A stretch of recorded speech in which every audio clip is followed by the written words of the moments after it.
হয় আমার জিজ্ঞাসাটা এই জায়গায় যে কোনো মা কোনো বাবা তো এমন আচরণ করবে না, সন্তানদের মারামারি করতে এগিয়ে দেবে না। তুমি মা যাই স্বামী এখনো কেরোসিন তেল আনে নাই। এখন ওই সতী নারী হলে তারা কিন্তু স্বামীর অন্যায় অপরাধ এগুলো তাদের চোখে পড়ে না, কারণ যেমন গুরু যেটা বলবে ওইটাই ঠিক শিষ্যের জন্য। ঠিক তেমনই স্বামী স্ত্রীকে যেটা বলবে, সতী নারী যারা হয় তারা মনে করে যে আমার স্বামী যেটা বলছে এটাই আমার মঙ্গলের জন্য বলছে, কারণ নারীর একমাত্র উপাস্য দেবতা হচ্ছে তার স্বামী। এখন ওই স্ত্রী ডাকতে বলতেছে, স্বামী আপনি তো আমার কাছে অতীব দামি, ভালো মন্দ কথা বলতে পারি না আমি, আপনারা বলতে পারি না আমি, কিন্তু এখন যে কেরোসিন তেল আনতে বলেছিলাম আপনি যে কেরোসিন তেল না এনে আপনি কতগুলা শুকনা মরিচ নিয়ে আসছেন, তা আপনার এই কেরোসিন তেলের কাজ কি শুকনা মরিচে হবে? বলছে তার মানে, বলে হ্যাঁ আমার তো প্রদীপ জ্বালাইতে হবে, তা আপনি কেরোসিন তেল না এনে আপনি কতগুলো শুকনা মরিচ নিয়ে আসছেন, এই শুকনা মরিচে কি জ্বলবে? এখন স্বামী বলতেছে যে জ্বলবে। বলে কেমন করে জ্বলবে? বলে হ্যাঁ জ্বলবে, তুমি শিল নোড়া নিয়ে এসো, আমার কথা ধরো, একটু জলের ছিটা দিয়ে ওই বাটা শুরু করো।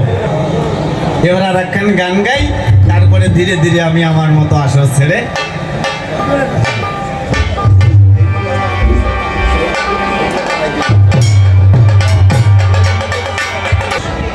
বিভিন্ন রকম সঙ্গ করে। আচ্ছা গুরুদেব আপনি আমার কাছে বলেন তো একটু যে সব থেকে শ্রেষ্ঠ সঙ্গ কোনটা? গুরুদেব বললেন, বাবা রে, এই জগতে মানুষ সঙ্গ করে কিন্তু অন্তরে করে বিবেচনা, সাধুর সঙ্গের পরে আর কোনো সঙ্গ হয় না। এই সাধু সঙ্গই হচ্ছে শ্রেষ্ঠ সঙ্গ। আমি বললাম, গুরুদেব এই সাধু সঙ্গ করলে কি হয়? গুরুদেব বললেন, বাবা রে, সাধু সঙ্গ করলে আত্মার ঊর্ধ্বগতি হয়। এই সাধুর বাজারে স্বয়ং ভগবান আর রাধারানী বিরাজ করে।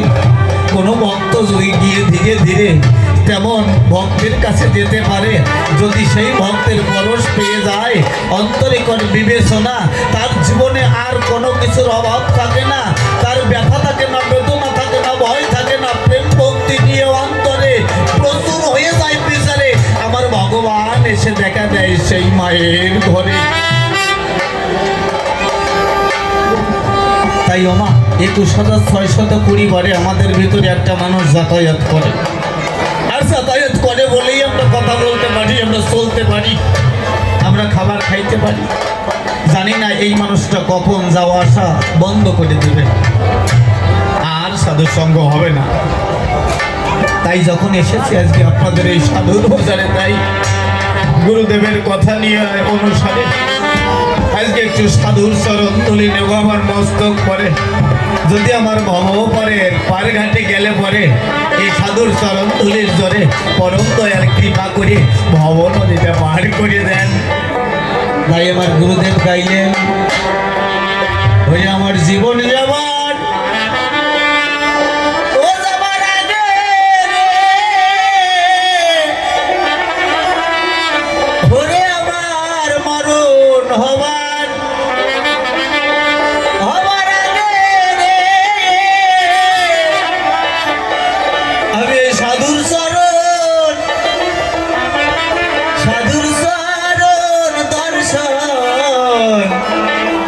দর্শন করে যা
গুরুদেব গাইলেন ওগো কোটি জন্মের পাপ যদি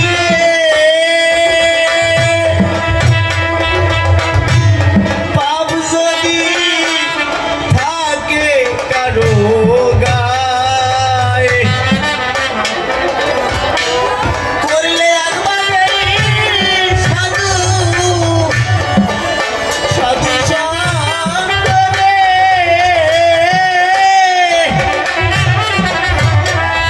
ওছে নির্বাণ মুক্তি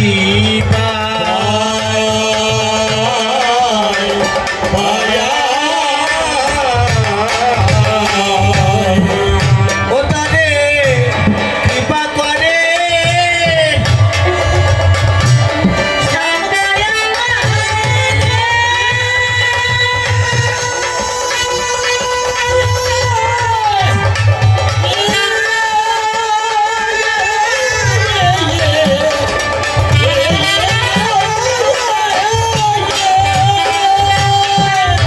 ও তারে কৃপা করে স্বামী দয়াময় কৃপা করে স্বামী দয়াময় পাইছে প্রাণ টানাই ও সাধুর চরণ সত্যের গান আমার জীবনের গান আগে আমার পরম আমার আগে সাধুর চরণ সত্যের গান কোথায় গৌর বলে মানব জন্ম আমার এই জন্ম আমার গেল আকারো তুলসী নয়ন এই নয়ন জলে রে আমি পুরেশ্বর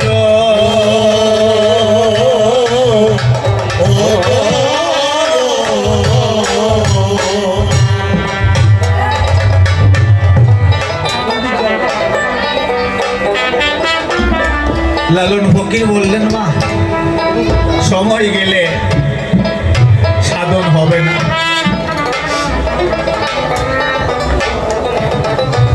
সময় গেলে মা সাধন হবে না এই মানব জনম শ্রেষ্ঠ জনম এই জনম পেয়ে যদি আমরা গোবিন্দের শরণ না পেলাম তাহলে আরে মানব জনম পেয়ে আমার কিছুই হলো না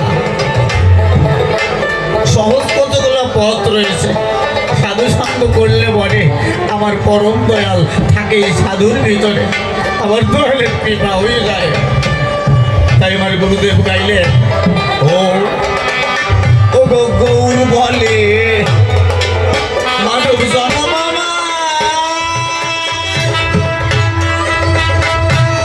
এই জন্ম আমার গেল অকারণ এই তুলসী নয়ন নয়ন জলে রে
সঙ্গ ওগো সর্বশাস্ত্রে গায়ে করলে একবার সাধু সঙ্গ তার সকল ভাবে নাই।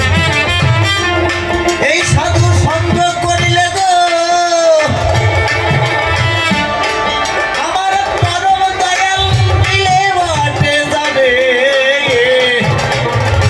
এমন ভাবে সাধুর বাজারে যদি কেহ যাবে সকল কিছু ত্যাগ করিয়াছে মন যদি এক করে সাধু গুরু চরণ যদি ভক্তি করতে পারে। শুধু তাই না মা, বাবা জানেন মা, এই সাধু সঙ্গ করলে আরো কত বড় কিছু কি হতে পারে। ছোট্ট করে আপনাদের কাছে একটা কথা বলি। এক মা, ওই মায়ের স্বামী আর ওনাদের দুইজনের একটা সন্তান, তিনজনের সংসার বাবু। ছেলেটাকে একটু একটু করে মা বাবা মানুষের মতো মানুষ করেছে। ছেলেটা একটা চাকরি পেয়েছে, ছেলেটা একটা বিবাহ করেছে, সুন্দর একটা মা এসেছে ঘরে। আজকে শাশুড়ি মা বৌমা মনে করছে না, মেয়ে মনে করে। জানেন মা, পরের মেয়ে সব কিছু ত্যাগ করে আপনার ঘরে আসে। আচ্ছা মা, আপনাদের কাছে আমার একটা প্রশ্ন, বলেন তো আপনার মেয়ে আর আপনার বৌমা অর্থাৎ পরের যে মেয়ে, এই কোন মানুষটা বড় হবে? কার দায়িত্বটা বেশি বলেন তো? কে? বৌমা। কারণ ভেবে দেখেন তাই মা, যেদিন আপনি শেষ নিঃশ্বাস ত্যাগ করবেন আপনার মেয়ে আপনার জন্য কয়দিন পালন করবে বলেন? 3 দিন, কোনো কোনো জায়গায় 5 দিন করে। কিন্তু আপনার যে ঘরের বৌমা আপনার জন্যে 11, 12, 13 দিন আপনার জন্য ওই মামনি কত কষ্ট করবে আপনার জন্য, কত প্রার্থনা করবে। এটা আপনাদের মনে রাখতে হবে যে ওটা পরের মেয়ে না, ওটাই আমার মেয়ে। আজকে এমন একটা লক্ষ্মী বৌমা পেয়েছে, নিজের মেয়ের থেকেও অনেক বড়। মানে সংসারে একটা আলাদা একটা সুখ। কিন্তু আপনাদের আছে জানা, যেমন রাইতের পরে দিন আসে, দিনের পরে রাত আসে, অমাবস্যার পরে পূর্ণিমা আসে, ঠিক তেমন মা একটা নাতি ছেলে হয়েছে। ঠাকুমা, ঠাকুর দাদা, কত একটা মধুময় একটা সময়। বৌমা ডাকতে বলে ঠাকুর দাদাকে, অর্থাৎ ছেলের শ্বশুরকে শ্বশুর বলে না, বাবা বাবা, ও বাবা, এই যে বিকালবেলা হয়েছে, এখন স্নান করবেন, আপনার নাতি ছেলেকে নিয়ে চায়ের দোকানে যাবেন।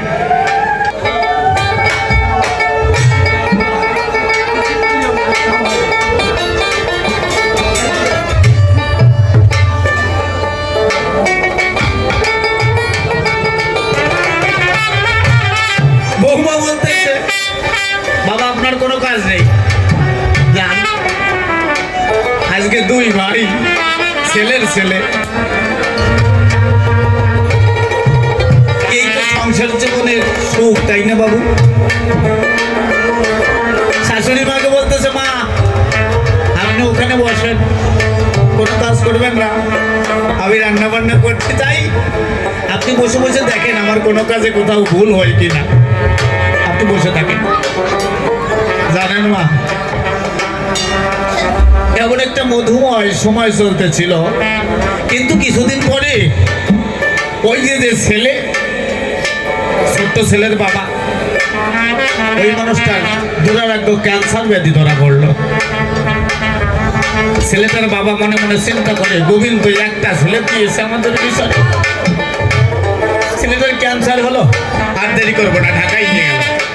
পরীক্ষা করলো, ঢাকার ডাক্তারে ডাক দিয়ে বললো, বাবু আপনার ছেলের ক্যান্সারটা এমন জায়গায় পৌঁছে গেছে, আপনার ছেলে আর বাংলাদেশের চিকিৎসায় ভালো হবে না।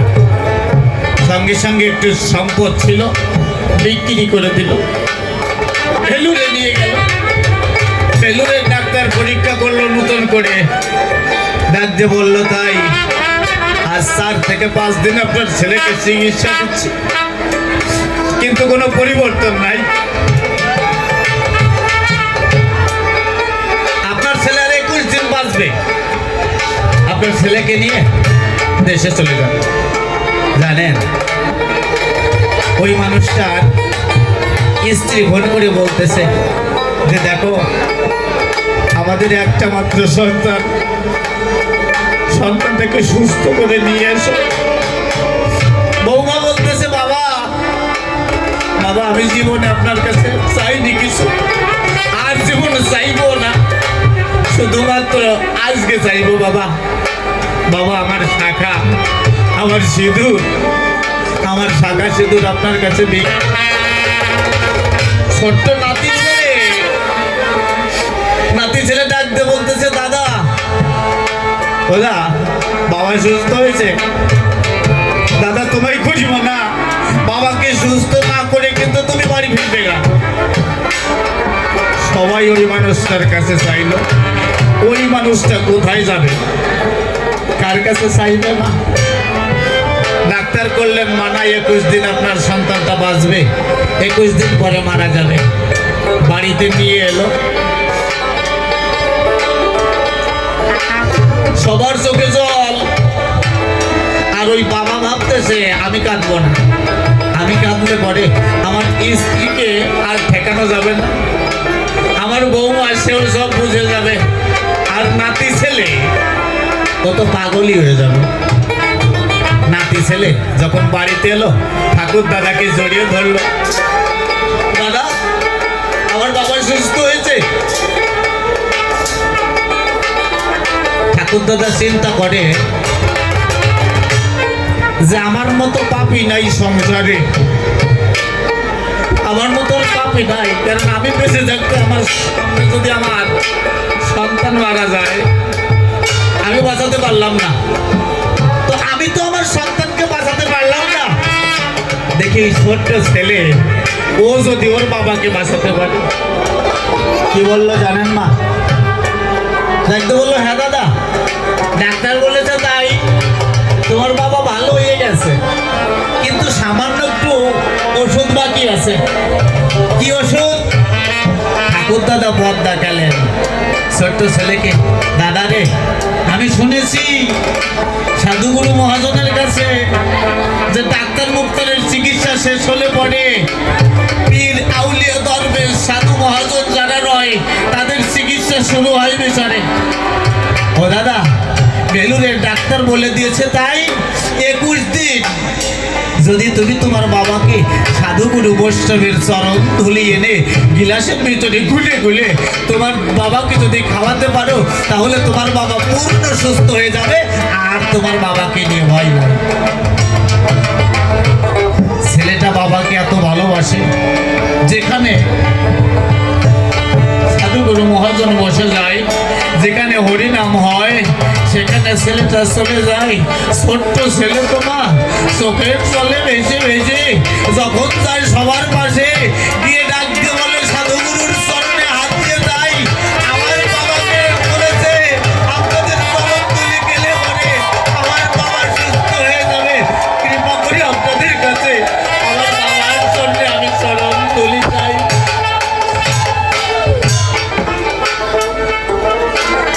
যেখানে হয় মা 21 দিন ধরে ওই ছেলেটা সমস্ত জায়গায় ঘুরে ঘুরে এই 21 দিন নিজের বাবাকে সাধুগুরু বৈষ্ণবের চরণ ধুলি খাওয়ায়।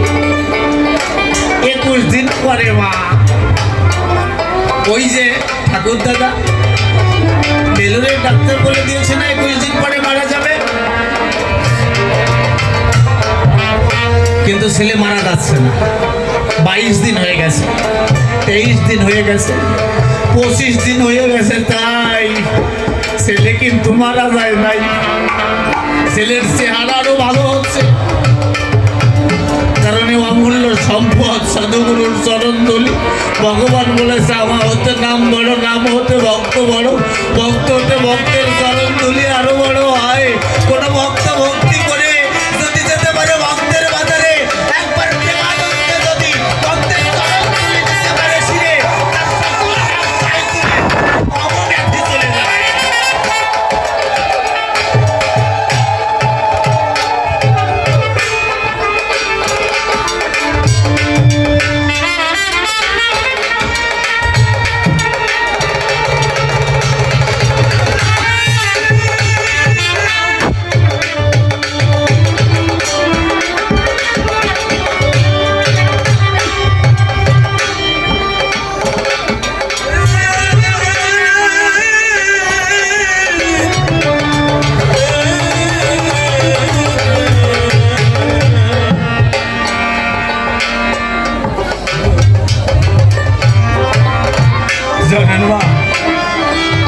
যখন 25 দিন কেটে গেল,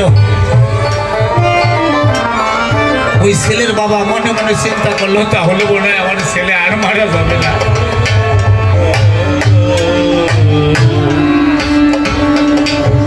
আজ হরি নামে কৃষ্ণ নামে কমিটির সভাপতি সন্দীপ বাবু যিনি আমাকে 200 টাকাতে আশীর্বাদ করলেন, তিনি আমি আমার পরম দয়ালের কাছে প্রার্থনা করি সঞ্জিত বাবুকে যেন সুস্থ রাখে, তিনার পরিবারে যারা রয়েছে আত্মীয় স্বজন পরিজন সবাইকে যেন সুস্থ রাখে, বিপদে আপদে পাশে দাঁড়ায়। তাই অন্তিমকালে বাবু নদীর পার ঘাটে গেলে পরে নিজে হাতে বৈঠা পার করে ওনার নামার চরণে জায়গা দেন। প্রভুর কাছে প্রার্থনা জানাই।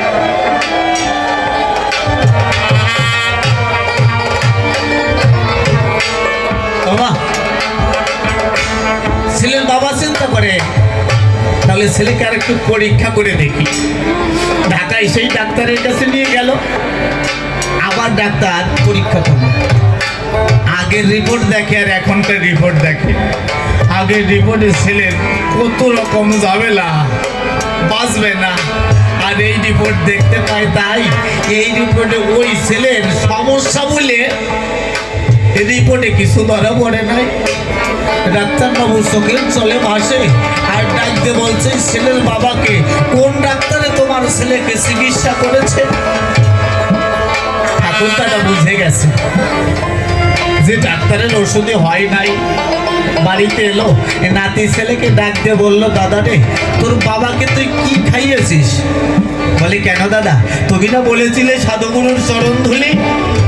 জানো দাদা, এই 21টা দিন ধরে দূরে দূরে যেখানে আমি শুনেছি সাধু সঙ্গ হচ্ছে সমস্ত জায়গায় আমি ছুটে গেছি। বাবা না থাকলে পরে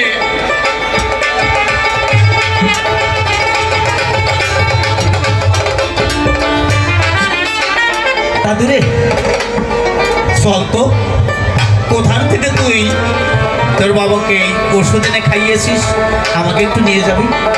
আমার পাশে একটা জায়গায় এক নাম যজ্ঞ হচ্ছিল, এক পাশে মায়েরা এক পাশে বাবাটা বসা রয়। ডাক দিয়ে বলে ছোট্ট নাতি ছেলে ঠাকুরদার কাছে, দাদা আমি এমন আসর থেকে এমন সাধুর বাজার থেকে ওষুধ দিয়ে আমার বাবাকে খাইয়েছি। আজকে দাদু ভাই বলতেছে, দাদুরে আমার মতো তোর পাপই নাই। তা এই বাজারের ওষুধে যদি ক্যান্সার ব্যাধি যায় সেটা আমার বিশ্বাস জেগেছে অন্তরে, ভব ব্যাধিও চলে যায়। আর এই সাধুর চরণ ধুলে দিলে পরে আমার গোবিন্দ দেখা দেয় পার ঘাটায় বেচারে। তাই করবো বিবেচনা, তুই আর আমি দেরি করে কি করবো? চল দাদু ভাই দুইজন এখন করে আর সাধুর চরণ তুলে মাখাবো গড়াগড়ি টেলিভিশনে।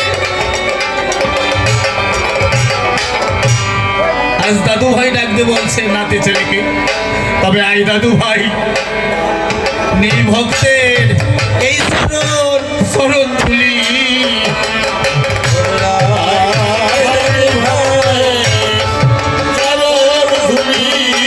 গড়াগড়ি দিচ্ছে বলছে, দাদু ভাই আই নেই ভক্তের ওগো চরণ তুলি।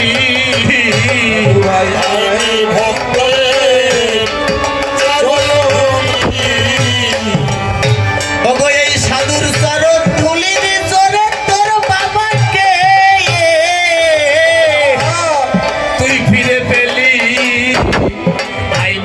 ভক্তের চরণ ধুলি, এই চরণ ধুলির গুণে ফিরে পেলি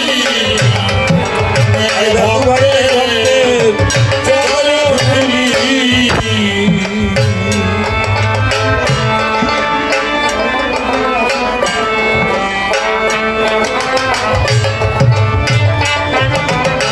দাদু ভাই এমন দিলার আর হবে কিনা,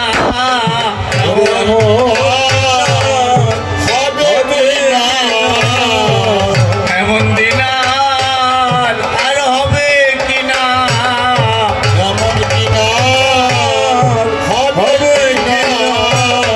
ওগো চরণ ধুলি নিতে দাদু ভাই দেরি করিস না, এমন দিনার হবে কিনা।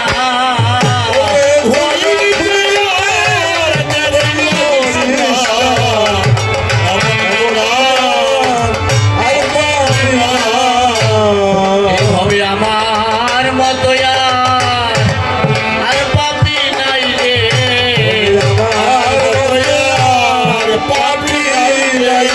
হবে আমার মতো আর পাপি নাই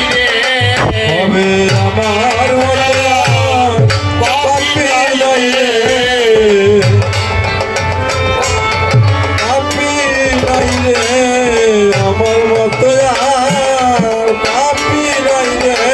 একদিন সাধু সঙ্গ করি নাই রে, আমার মতো আর পাপি নাই রে, সাধু সঙ্গ করিয়া যাইবে, আমার মতো পাপি নাই রে। আমার জীবন বেলা বুঝিও ডুবে এলো, আমার জীবন বেলা বুঝি ওই ডুবে এলো।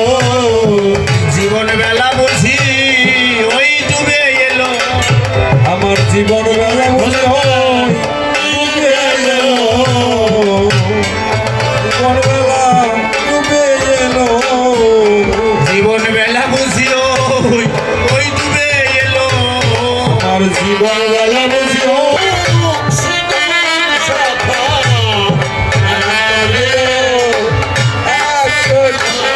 তুমি সবার মনোবাসনা পূর্ণ করো, মনের বাসনা পূর্ণ করো। মনোবাসনা পূর্ণ করো, মনের বাসনা পূর্ণ করো। তুমি তো সামনে তোমার মনোবাসনা পূর্ণ করো। তুমি তো পূর্ণ করো। মনের বাসনা পূর্ণ করো। বাবা, এ জগতে কিছুই রবে না, সবই ফেলে একদিন চলে যেতে হবে। তবে একটা জিনিস থাকবে, সেটা কি জানেন মা? সেটা এখনো রয়েছে, এই সৃষ্টি থাকবে। আমার জানেন মা ছিল, বাবা ছিল, চলে গেছে। বাবার সঙ্গে ঘুরে ঘুরে কত গান করেছি, সেই ভক্তরা রয়েছে, কিন্তু আমার বাবা চলে গেছে। একদিন আমিও চলে যাব, আপনাদেরও চলে যেতে হবে, আপনাদের সন্তানেরা হবে, তারাই এই সৃষ্টিটা বজায় রাখবে। আমার বাবার আজকে বাবার নামে যে অনুষ্ঠানটা হচ্ছে, এই অনুষ্ঠানটা চলতেই থাকবে। আপনাদের আছে জানা, 10 বাড়ি ভিক্ষা না করলে মা বৈষ্ণব সভা, বৈষ্ণব সেবা এগুলো হয় না।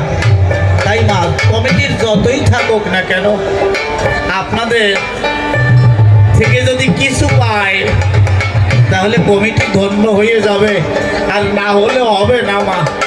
আপনারা কিছু বাবার চরণে দিলে এইটা আপনার নামেই থাকবে। ভবন নদীর পার ঘাটে গেলে আজকে আপনারা বাবার নামে এখানে যা দান করবেন, এই কড়িটা আপনার শেষের দিনে পারের কড়ি হয়ে রবে মা, সবই তো পড়ে রবে। কত টাকা কতভাবে নষ্ট করে ফেলি, তাই আজকে আমি কমিটির হয়ে আপনাদের কাছে হাত পাততেছি। এই কমিটির হাতকে মজবুত করার জন্যে আমার বাবার নামে আপনারা যে যা পারেন মা যেটা দিবেন এইটা কিন্তু অবশ্যই থাকবে, এইটা আপনাকে ফাঁকি দিবে না। তাই আমার কমিটির ভাইয়েরা কোথায় আছেন আপনারা আসেন, আমার মায়েরা লোকনাথ বাবার নামে দান করবেন। যদি কেউ 100 টাকা 500 টাকা দিতে চান আমার কাছে দেন।